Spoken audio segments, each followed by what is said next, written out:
예수라면 어떻게 할 것인가? 1896년 초반 발행된 찰스 쇠돈 목사님의 기독교 소설책의 이름입니다. 원 제목은 In His Steps라는 책입니다. 이 책 내용에 보면 미국의 레이몬드시의 레이몬드 제일교회라는 교회가 등장합니다. 엘리트 출신인 헨리 맥스웰 목사가 신무하는 교회였는데, 그 교회에 어느 날 주일날 예배 시간에 한 초라한 차림의 실직자 사나이가 한 명 찾아옵니다. 그는 그 자리에서 자신의 어려운 처지를 이야기하고 쓰러져 버립니다. 그 자리에 쓰러진 후에 며칠 뒤에 숨을 거두는 사건이 일어납니다. 그러면서 이 이야기는 시작됩니다. 그가 쓰러지면서 남긴 말이, 여러분들이 크리스찬으로서 예수라면 어떻게 할 것인가를 생각해야 됩니다. 그 말을 남겼습니다. 헨리 맥스웰 목사는 교회당 안에서 쓰러진 그를 자신의 집으로 데려가서 숨을 거둘 때까지 열심히 간호를 하였습니다. 그는 숨을 거두는 자리에서도 맥스웰 목사를 향하여 이런 말을 하고 숨을 거둡니다. 예수님이라면 당신이 한 것처럼 하였을 것입니다. 감사합니다 라는 말을 남기고 숨을 거둡니다. 맥스웰 목사는 그의 장례를 치러준 후에 그 다음 주일에 교인들에게 설교를 하는 자리에서 그가 남긴 예수라면 어떻게 할 것인가, 이 말이 자신에게 준 심각한 도전을 말하면서 한 가지 결심을 교인들 앞에 선포합니다. 자신은 앞으로 1년간 무슨 일을 하든지 그 일을 행하기 전에 예수님이라면 어떻게 하실까 는 걸 진지하게 묻고 나서 그 일을 행하기로 결심하였노라고 교인들에게 선포를 합니다. 교우들 중에도 자신처럼 그렇게 실행할 뜻이 있는 분들은 예배 후에 교육관으로 오세요. 교육관에 오셔서 1년 동안 나랑 같이 그 일을, 그 실천을 한번 해보자고 이야기합니다. 그래서 교육관에 따로 모임을 가지자고 이야기를 하고 예배가 끝났는데, 예배가 끝나고 난 뒤 교육관에 가봤더니 예상외로 50여 명의 성도들이 모여서 목사의 뜻에 동참하겠다고 거기 앉아서 기다리고 있었습니다. 이 책은 그 후에 일어난 여러 가지 사건들을 다루고 있는 내용입니다. 만약 예수님이 언론인이라면 어떤 신문을 만드셨을까? 예수님이 선생이라면, 교수라면 어떻게 가르치셨을까? 예수님이 회사 사장이라면, 공장장이라면 어떻게 회사를 운영하셨을까? 예수님이 예술가였다면, 예수님이 한 가정의 엄마였다면, 아빠라면, 그리고 할아버지였다면, 할머니였다면 어떻게 사셨을까? 그러면서 매일 만나는 사건들 속에 고민하며 생각합니다. 바로 이 소설의 이야기들이 그런 이야기들이에요. 그 이야기 속에 나오는 몇 인물을 소개하면, 뉴스 데일리의 노먼 사장은 자기가 예수님이라면, 신문사 사장이라면 어떻게 하셨을까? 그리고 신문을 펴었어요. 신문을 폈는데 자꾸 눈에 걸리는 부분이 있었어요. 예수님이라면 기뻐하지 않았을 광고들이 눈에 보이고, 예수님이라면 기뻐하지 않으셨을 기사들이 눈에 보이는 거예요. 그래서 그 광고를 뺍니다. 근데 그 광고를 빼려고 하니까 이 광고들이 엄청난 재정을 축락하는 광고들인데 빼면 어떡할까 걱정이 됩니다. 그래도 과감하게 예수님이라면 기뻐하지 않는 광고들을 뺐습니다. 기사들도 뺐습니다. 그러고 난 뒤에 예수님이라면 어떻게 하실까 생각하면서 기사를 씁니다. 그러다 보니까 처음에는 어려웠어요. 신문사 경영이 힘들어졌어요. 그러다가 얼마 후에 많은 사람들이 동참하게 되고 오히려 신문 부수가 전번보다 2배로 늘어나는 그런 기적이 일어납니다. 레이첼 윈슬로라는 이 아가씨는 정말 아름다운 목소리로 하나님께 찬양으로 사역을 합니다. 최고의 조건으로 불러들이는 오페라단의 유혹을 뿌리칩니다. 왜냐하면 그 오페라단이 계속 주일날 공연이 있어서. 그래서 이 자매도 생각합니다. 예수님이라면 어떻게 하실까? 그래서 그 오페라단의 유혹을 뿌리치고 교회 찬양대로서 성가대로 하나님 앞에 영광 돌립니다. 백만장자의 유산을 물려받은 버지니아라는 사람은 엄청난 부를 가지고 있었던 사람인데 예수님이라면 어떻게 사실까? 그렇게 생각하면서 아주 어렵고 힘든 곳에 가서 봉사하면서 그곳에 아까 이야기했던 레이첼과 더불어서 죽어가는 영혼들을 구원하는 일에 발벗고 나섰고, 아내와 자녀들에게 버림받으면서도 예수님이라면 그 이유 하나로 하나님 앞에 충성을 합니다. 어떤 직장인들은요, 회사를 다녀보니까 이 회사가 아니에요. 불법을 자행하는 회사였어요. 예수님이라면 어떻게 하셨을까 고민하다가 사표를 씁니다. 지금 당장 먹고 살 것이 막막한데도 말입니다. 그런데 거기서 나와서 그 사람은 하나님이 기뻐하시는 그 회사로 또 들어가는 이런 일들이 벌어집니다.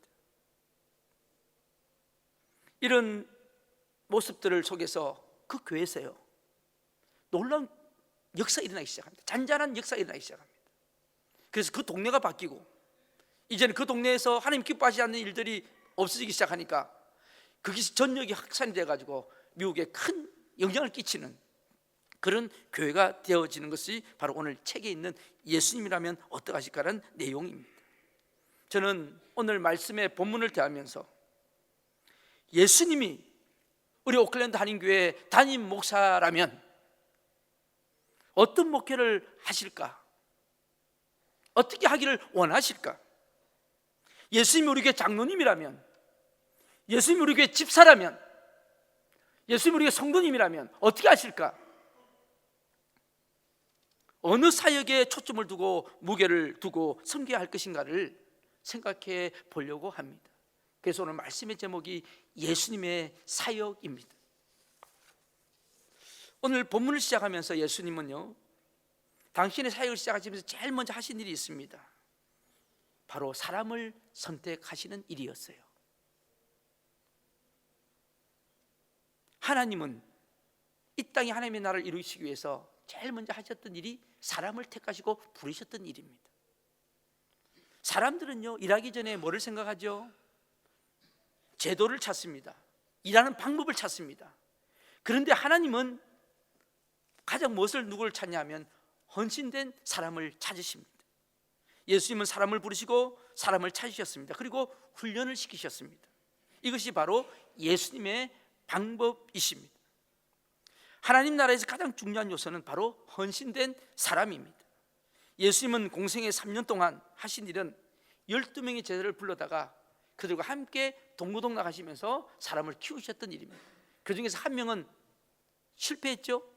그리고 나머지 11명에게 주님의 사역을 위탁하시고 하늘로 승천하십니다. 마지막 하셨던, 부탁하셨던 그 말씀이 뭐예요? 오늘 마태복음 28장 19절로부터 20절 말씀입니다. 우리 같이 한번 읽어볼까요? 마태복음 28장 19절에서 20절 말씀, 우리 같이 읽겠습니다. 그러므로 너희는 가서 모든 민족을 제자로 삼아 아버지와 아들과 성령의 이름으로 세례를 베풀고 내가 너희에게 분부한 모든 것을 가르쳐 지키게 하라. 볼지어다 내가 세상 끝날까지 너희와 항상 함께 있으리라 하시니라. 아멘. 사람을 살리고 사람을 세우는 목회를 하시라고 당부하시고 우리 주님은 하늘나라로 가셨습니다. 에베소서 4장 12절에는 예수님께서 교회에 목사를 세운 이야기를 사도 바울을 통해서 우리에게 이야기하십니다. 자, 목사를 왜 세웠습니까? 우리 같이 읽겠습니다. 이는 성도를 온전하게 하여 봉사일을 하게 하며 그리스도의 몸을 세우려 하심이라. 아멘. 여기에 성도를 온전하게 하며, 이것이 공동 번역에는요 준비시켜서라고 번역이 되어 있습니다.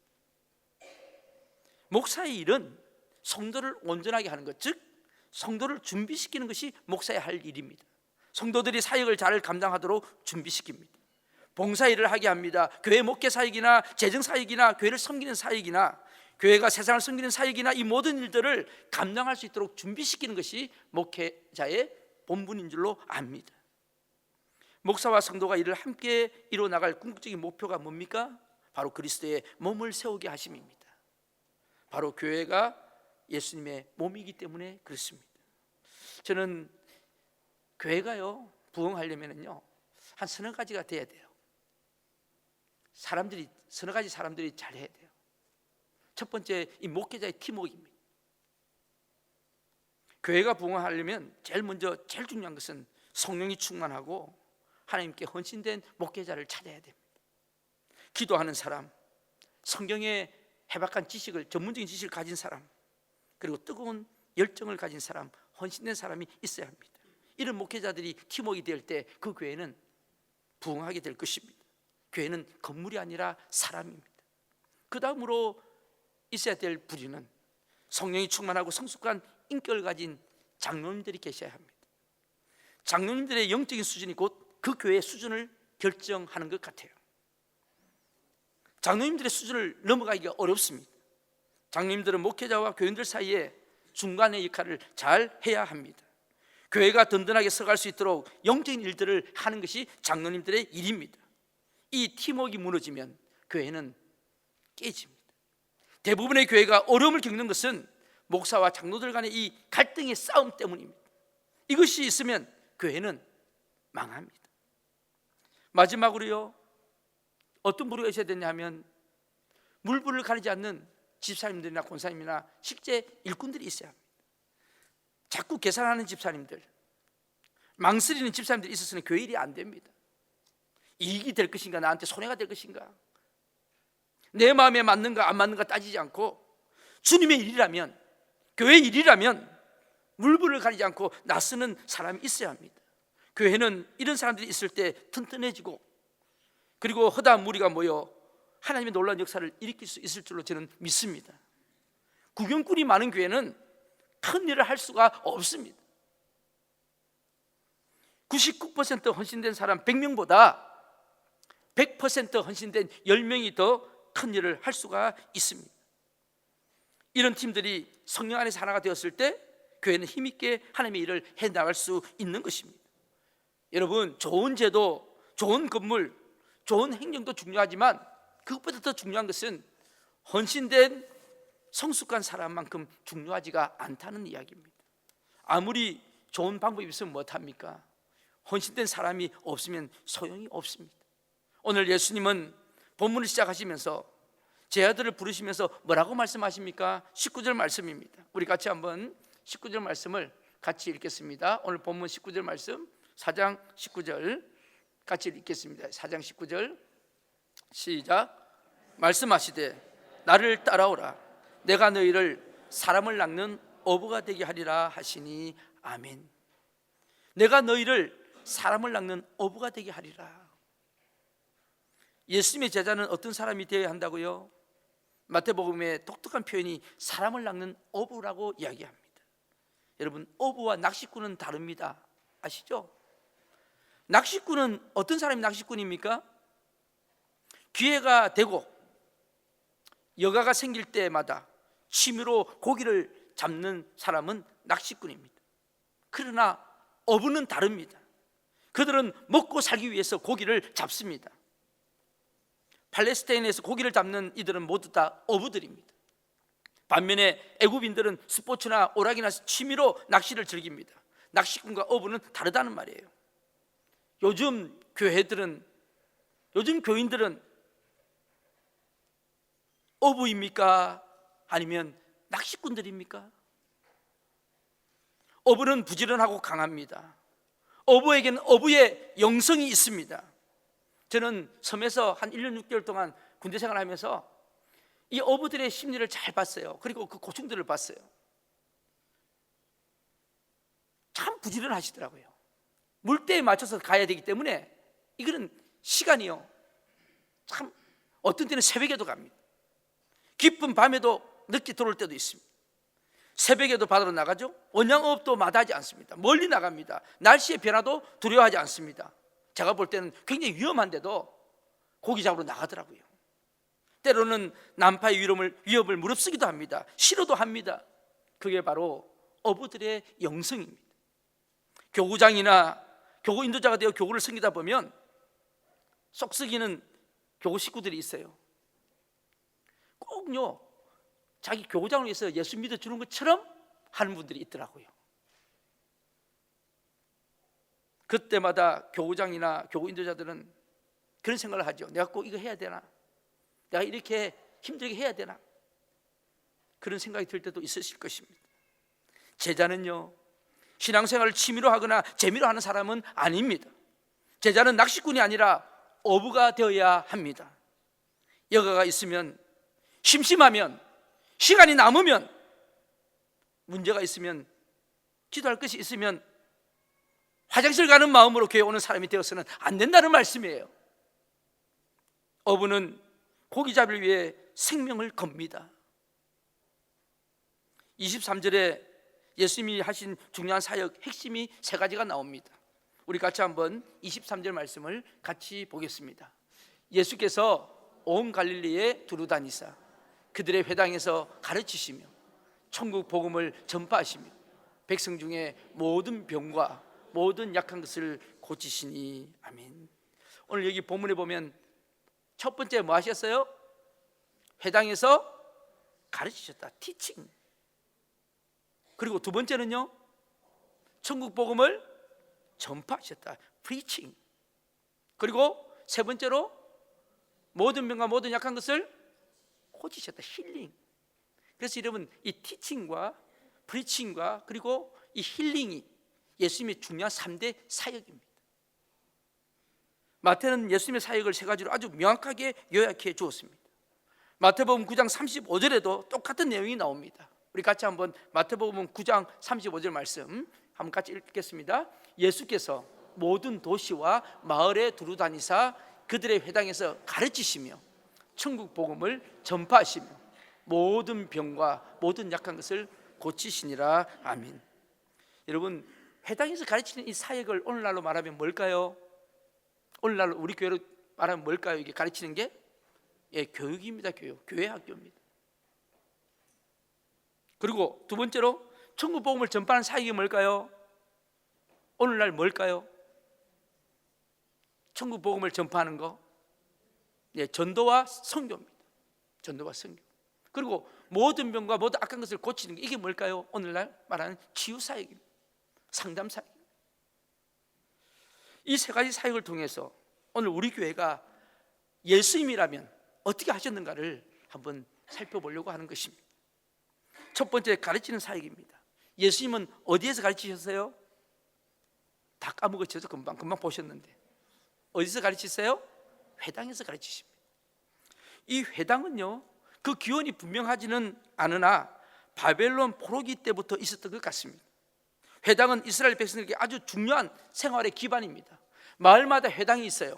그 회당에서 기도회도 하고 예배도 드리고 또 교육도 하고 거기서 법률 재판도 하고 여러 가지 삶에 대한 모든 것들이 회당에서 이루어지는 것입니다. 사도 바울도 마을에 가면 이 회당에서 복음을 가르치고 전도했다는 기록이 사도행전 곳곳에서 발견할 수가 있습니다. 사실 유대인의 믿음과 생활의 공간이었던 이 회당을 중심으로 예수님은 말씀을 가르쳤던 것입니다. 오늘날 교회들이 이 역할을 해야 합니다. 오늘날 교회들이요, 주일 예배 한번 딱 드리고요, 수요 예배 한번 드리면 끝이라고 생각하는데 그게 아니에요. 교회의 가장 중요한 기능은 물론 예배지만 초대교회 예배당들은 그렇지 않았어요. 회당은 또한 유대인들의 삶의 터전입니다. 그래서 삶이 신앙이고 신앙이 삶이었어요. 오늘날 교회가요, 삶이 아닙니다. 교회하고 삶은 달라요. 그래서 사람들이 이야기합니다. 저 사람 교회 다니는 사람이어서? 그런 말을 들을 때가 참 많습니다.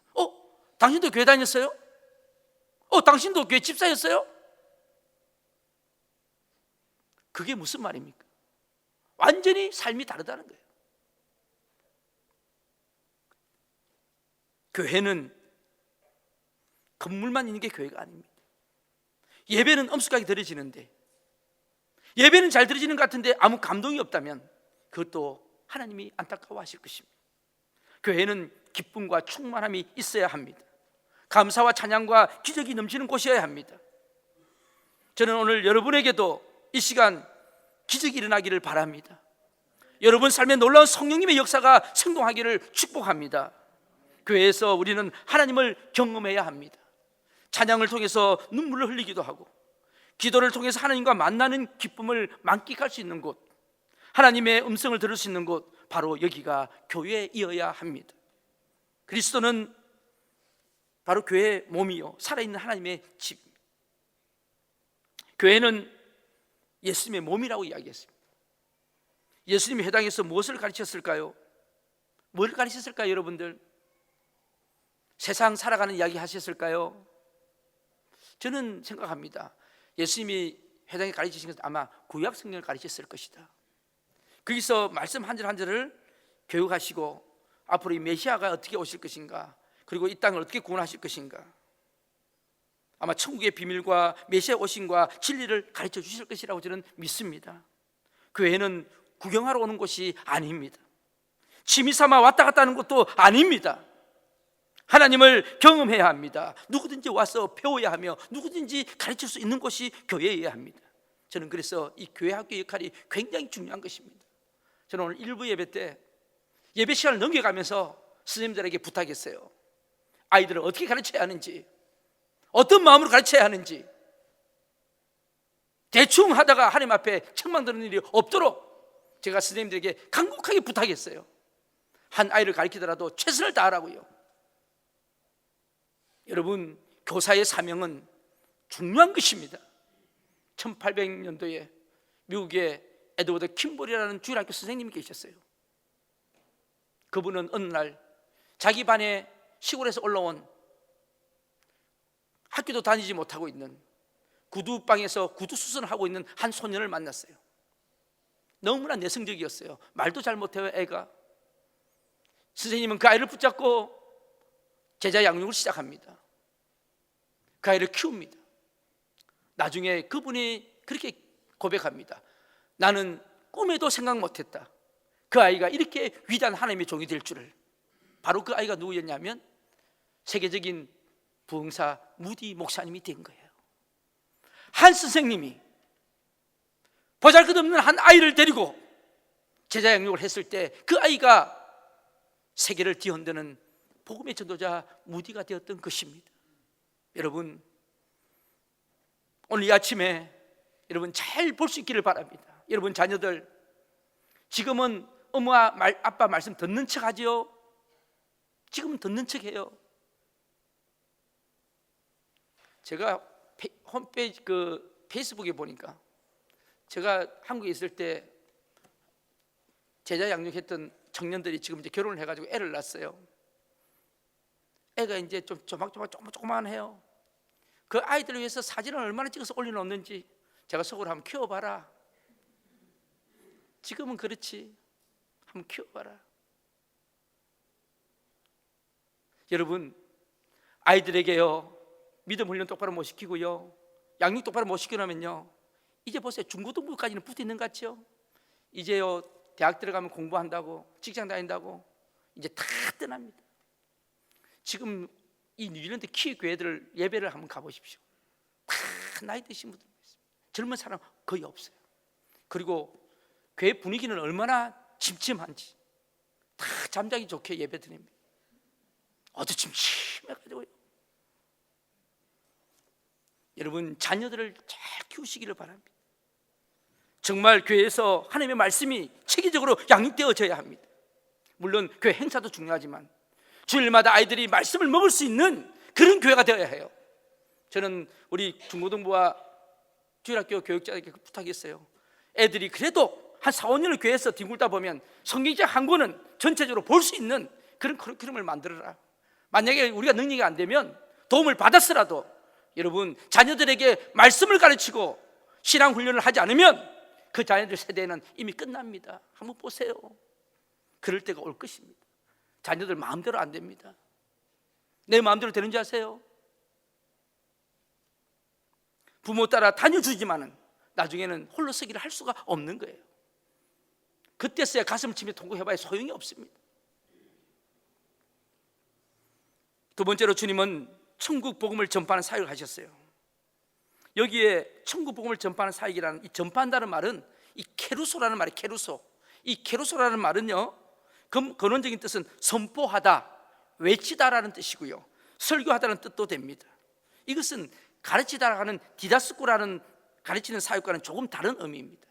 이 디다스코는 말씀 한 절 한 절을 이렇게 가르치고 설명해주고 하는 그건데, 이 전파라고 하는 케루소는 그게 아니에요. 바로 말씀을 가르치고 정리한 그 내용, 곧 천국의 진리를 선포하는 것을 의미합니다.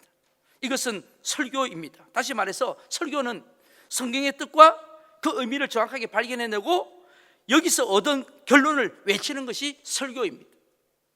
다시 말씀드리면 예수를 믿어라 이렇게 외치는 것이 설교입니다. 회개하라 말하는 것입니다. 변화를 받으세요 이렇게 말하는 것입니다. 이것이 전파입니다. 하나님의 음성이 설교 속의 가르침과 전파, 이 두 요소를 섞어서 설교자를 통해 여러분에게 전달되어지는 것이 바로 이 전파입니다. 결코 생각 속에 개인의 생각이나 방법이나 개인의 경험이나 의도가 주가 되어서는 안 된다는 말씀이에요. 온전히 성경의 말씀을 그대로 분석하고 그 당시에 쓰인 말씀을 오늘 이 상황에서 다시 한번 정확하게 해석해서 오늘 우리에게 주시는 말씀으로 선포하는 것입니다. 예수님을 가르치고 복음을 전파하는 이 두 가지 사역을 예수님은 하셨던 것입니다. 하나님의 말씀을 그대로 선포하는 것은 교회의 가장 중요한 사역 중에 하나입니다. 어떤 분은요, 설교 끝나고 나면 그러더라고요. 목사님 맨날 예수 이야기만 해가 재미없어서 교회 못 나오겠다고요. 그러면 교회 나올 필요가 없죠. 교회는 예수 이야기 듣는 곳입니다. 만약에 다른 이야기 들으시려면 다른 데 가는 게 더 낫습니다. 우리가 예배에서 설교의 비중이 높은 것은 그것은 사람의 말이 아니라 하나님의 말과 생각이기 때문에 그렇습니다. 하나님의 음성을 설교자도 듣고 또한 듣는 자도 동시에 같이 듣는 것입니다. 성경을 구약부터 신약까지 한 구절 한 구절 강의하면 어떤 결론이 나올까요? 결론은 하나입니다. 바로 한마디로 천국 복음입니다. 즉 예수 그리스도가 결론입니다. 구약은 제가 늘 말씀드려요. 구약은 어떤 내용이라고요? 우리 제자만 빠지신 분들, 구약은 어떤 내용입니까? 네, 오실 메시아. 신약은요, 오신 메시아. 바로 그것이 성경의 주된 내용입니다. 그리고 계시록은 다시 오실 메시아에 대해서 이야기하고 있는 것입니다. 교회는 예수 그리스도를 말해야 합니다. 교회의 결론은 교육도 아니고 구제도 아니고 봉사도 아니고 엄밀하게 이야기하면 예수 그리스도입니다. 여러분, 믿음 자체가 구원은 아니에요. 어떤 분은 착각을 하시더라고요. 믿음은 우리에게 구원을 일으키게 하는 유일한 방법입니다. 구원은 바로 예수 그리스도이십니다. 그 예수의 구원이 내게 임하게 하는 방법이 바로 믿음입니다. 우리의 관심은 예수 그리스도입니다. 우리의 가정의 주인도 예수 그리스도입니다. 우리 삶의 목표도 예수 그리스도이어야 합니다. 우리 인생의 전부도 예수 그리스도입니다. 교회는 이 예수님을 위해서 존재하는 것입니다. 교회는 그리스도의 몸이기 때문입니다. 예수님은 우리 죄를 위하여 하늘의 영광을 버리고 이 땅에 오셔서 처녀의 몸을 통해 말구에 태어나셨습니다. 예수님은 십자가의 죽으심으로 말미암아 우리의 죽음의 문제를 해결하셨습니다. 믿으십니까? 우리의 모든 병도 고쳐주셨습니다. 우리의 가난과 절망을 바꾸어 놓으셨습니다. 그분은 십자가에 못 박혀 죽으셨지만 부활하심으로 완전한 승리를 하셨고 지상의 사탄의 세력들을 꺾으셨습니다. 믿으십니까? 그분은 이제 재림하심으로 이 인류의 역사를 완성시키실 것입니다. 모든 것을 궁극적으로 완성시켜 주실 분이 예수 그리스도이십니다. 예수 그리스도가 참 기쁜 소식이고 그래서 복음입니다. 마지막으로 예수님이 하셨던 세 번째 사역은 뭘까요? 자, 우리 23절 다시 한번 같이 한번 마지막으로 같이 읽겠습니다. 23절 시작. 예수께서 온 갈릴리에 두루다니사 그들의 회당에서 가르치시며 천국 복음을 전파하시며 백성 중에 모든 병과 모든 약한 것을 고치셨다. 예수님은 모든 병과 모든 약한 것을 고치셨다고 말씀합니다. 인간은 모두가 육체적인 질병과 더 무서운 영적인 질병, 마음의 질병을 가지고 있습니다. 육체의 질병은 어떻게 옵니까? 여러분 이거 잘 들으셔야 돼요. 이 육체 질병을 해석을 잘못해가지고 이단들이 막 나오는 거예요. 육체 질병은 왜 옵니까? 어떻게 옵니까? 이유가 뭡니까? 오늘 제가 정리해 드릴 테니까 잘 들으세요. 하나님이 주신 육체를 잘 관리하지 못하고 무절제하게 사용함으로써 이 병이 생기는 거예요. 여러분 육체를 잘 관리하는 것도 하나님의 뜻입니다. 그리고 무절제하게 사용하지 마세요. 제가 일부 예배 때 그랬거든. 왜 하나님의 거룩한 성전을 굴뚝으로 만듭니까? 그러니까 이게 막 어지러워지잖아요. 거기다 술을 갖다 부으니까 간이 살아남나요? 또한 나쁜 환경에서 병균이 침투하여 병이 들기도 합니다. 또한 죄의 결과로도 병이 옵니다. 마귀의 공격으로도 질병이 옵니다.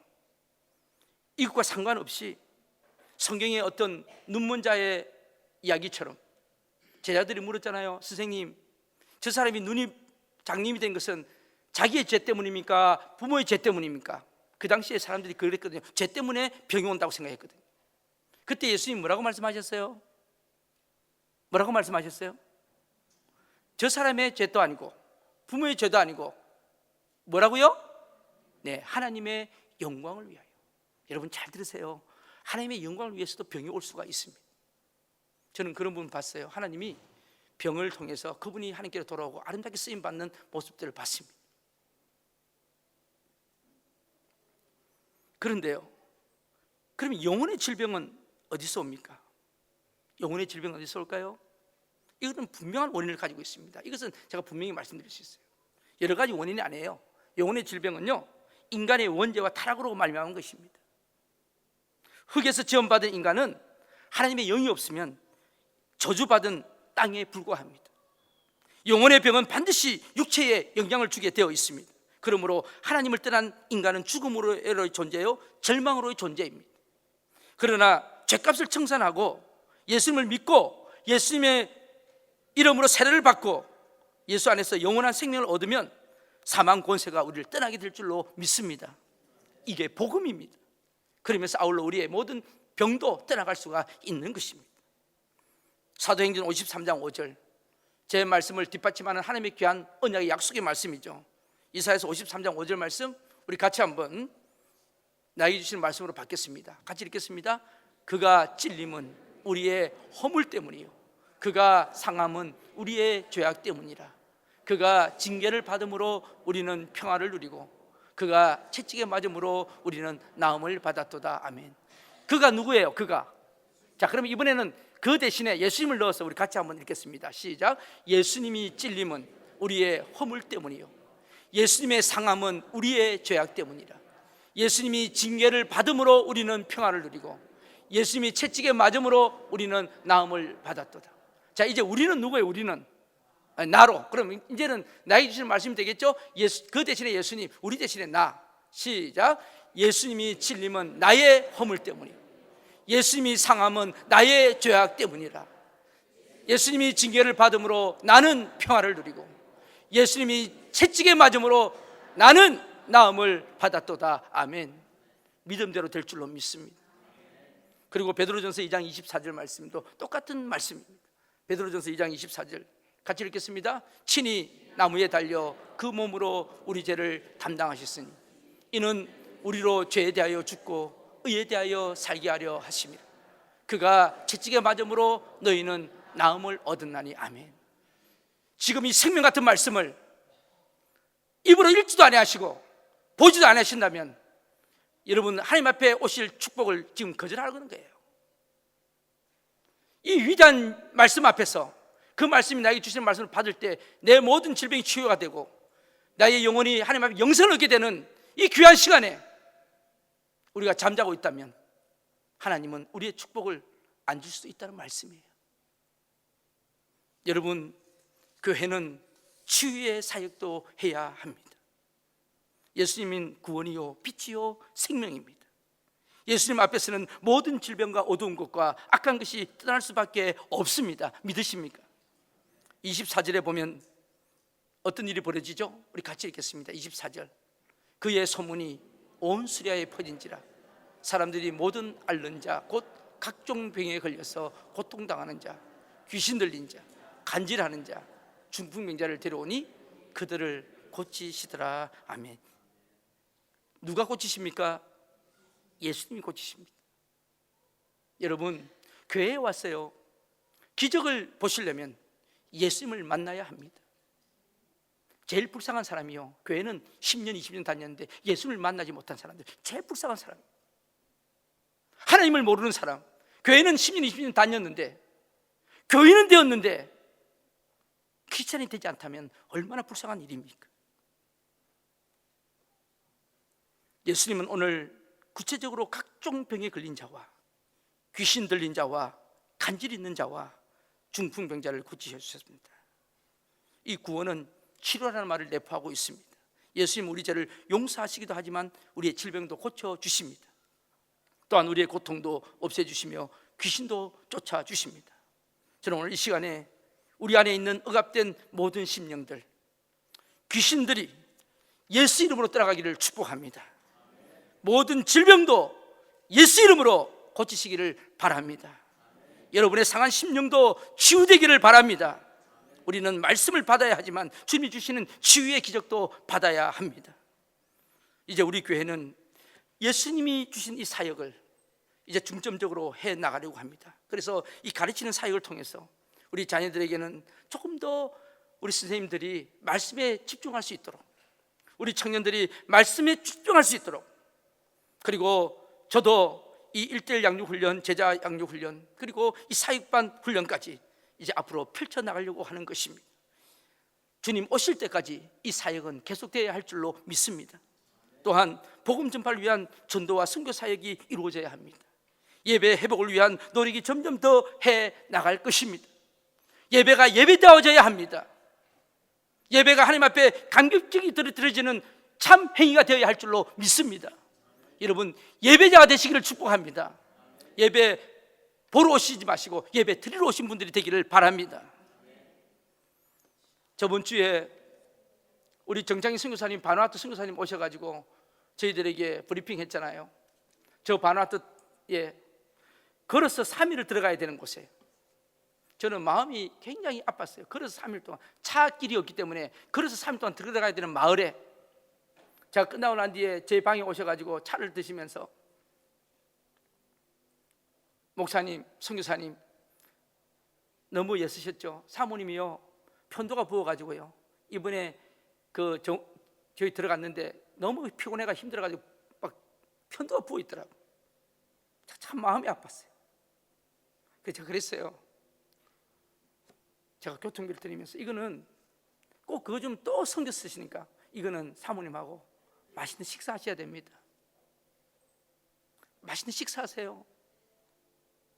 그러면서 우리 교회가 아마 저 바누아투 그 땅에 그 마을에 다리도 짓고 할 수만 있으면 할 수 있을 것 같네요. 제가 그 이야기를 드렸더니요 그분이 뭐라 그러냐면 저보고 목사님 다리도 중요하지만 더 중요한 게 있대요. 뭐냐 그랬더니 교회와 학교가 필요하대요. 교회와 학교가. 저 부족들 아이들 한 40-50명 모아서 예배 드리고 학교를 해서 교육을 가르쳐야 해야 되는데, 그리고 거기다가 약을 좀 갖다 놓으면 보건소도 되고 물통을 한 3-4개 갖다 놓으면 식수보급원이 된대요. 어마어마한 하나님 일을 할 수 있다는 거예요. 그래서 그게 얼마냐 그랬더니 얼마나 그러시더라고요. 제가요 그날 다리를 놓겠다고 어떤 집사님 한 분이 저한테 제 방에 찾아오셔서 목사님 다리는 제가 놓겠다 그러시더라고요. 그래서 제가 감사합니다 그랬는데요, 가만히 생각해 보니까 거기 돈이 조금만 더 하면은 학교와 교회를 지을 수 있대요. 그렇게 비싸게 안 들더라고요. 생각보다 훨씬 싸더라고요. 그런데 저번 주에 놀랍게도 그 헌금이 다 채워졌어요. 제가 새벽 예배 때 기도 제목을 부탁을 했는데 그 돈이 오히려 다 채워졌어요. 너무 감사해요. 이제 좀 있으면 저 바누아투 그 땅에 여러분 저번 주에 봤던 그곳에 교회와 학교가 세워질 것입니다. 저는 우리 청년들이랑 또 우리 중고등부들이 이제는 거기 가서 그곳에서 아이들과 함께 예배도 드리고 그곳에서 그 아이들과 함께 선교할 수 있는 그 비전을 봅니다. 아마 내년쯤 되면 될 거예요.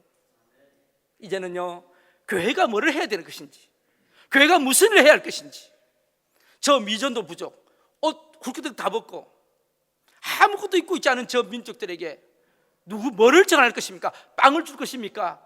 빵을 주면 얼마만큼 줄 것입니까? 몇 년을 빵을 줄 것입니까? 저는 저들에게 예수를 주면, 예수를 심어주면 저들에게는 놀라운 일이 벌어질 거라고 믿습니다. 그래서 제 아이들을 교육시켜서 저 아이들이 지도자가 되면 이제는 그 중에서 몇 명을 신학 공부시켜가지고 그 부족을 전부 다 복음화 시켜버리는 겁니다. 여러분, 이것은 하나님이 기뻐하시는 일인 줄로 압니다. 이제 우리 교회가 그 일을 해나가게 될 것입니다. 여러분, $10 선교 헌금, 여러분 이번 주보도 보세요. $10 선교 헌금 하시는 분들이 점점 많이 늘어나고 있고요. 헌금하시는 분들이 너무너무 늘어나서 저는 너무너무 감사해요. 여러분, 10불이면 우리 밥 한 끼 값밖에 안 됩니다. 그런데 제 아이들요, 한 명을 데려다가 먹이고 재우고 교육시키는데 한 달에 50불입니다. 저는 하나님 앞에 기도합니다. 하나님, $10 선교 헌금이 매달 1,000불만 되게 해주십시오. 1,000불. 그러면 제 아이들을 몇 명을 키울 수 있겠습니까? 20명을 키웁니다. 20명. 여러분, 20명을 키워놓으면 몇 부족을 우리가 복음화 시킬 수 있어요. 1,000명이면 우리 100명만 동참하면 1,000불이 됩니다. 우리가 한 달에 밥 한 끼, 커피 한 잔이, 이 동네 보니 커피 한 잔이 5불, 6불 하더라고. 우리 커피 한 잔 안 먹으면, 우리 점심 식사 한 번만 절제하면 10불 되거든요. 요즘 감사하게도요, 주일학교 애들도 합니다. 저번 주에 끝나고 보니까요, 어떤 주일학교 애들가요, 바누아투에 다리 놓게 해주세요 그러면서 헌금을 했더라고. 제가 그 헌금 봉투 들고 얼마나 기도한지 아세요?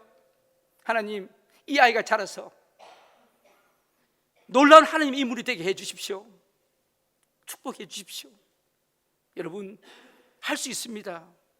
우리 할 수 있어요. 조금만 하면 할 수 있어요. 우리가 못해서 안 하는 게 아닙니다. 관심이 없어서 안 하는 거고요, 믿음이 없어서 안 하는 거예요. 왜 우리가 매주마다 예배를 못 드는지 아십니까? 왜 우리가 하나님 앞에 헌신하지 못하는지 아십니까?